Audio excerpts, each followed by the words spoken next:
En sam otrok, en sam učitelj, ena sama knjiga, en sam svinčnik lahko spremenijo svet, je rekla Malala Yousafzai. Spoštovani in dragi učiteljice in učitelji.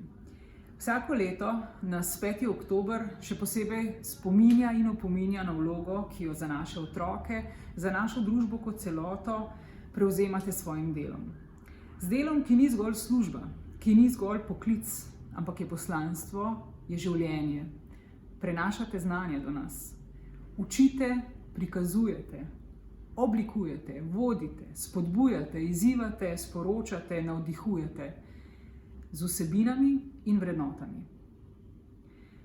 V današnjem koronskem času, ki močno zaznamuje tudi vaše delo, predstavljate enega od temeljnih stebrov stabilnosti celotne družbe.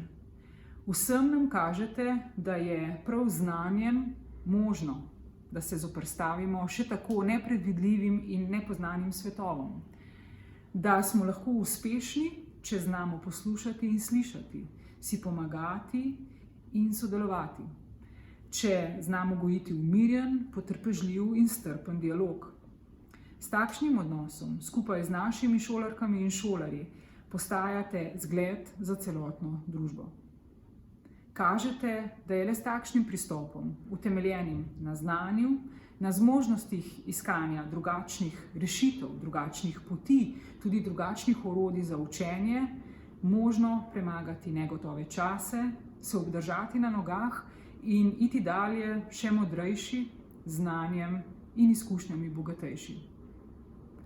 Hvala, ker s svojim delom in odnosom prav v teh zahtevnih časih spreminjate svet že zgolj s tem, da navkljub vsem omejitvam delate dalje. In s tem samo še enkrat več v zgodovini potrjujete več kot stoletja stare modre misli Viktorja Hugoja, ki je pred skoraj 150 leti zapisal, da tisti, ki odpira vrata znanja, zapira vrata ujetništva.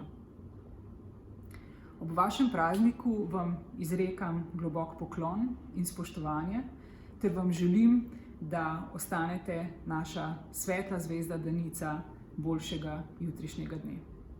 Vse dobro, srečno in zdravo vam želim, spoštovani učiteljice in učitelji.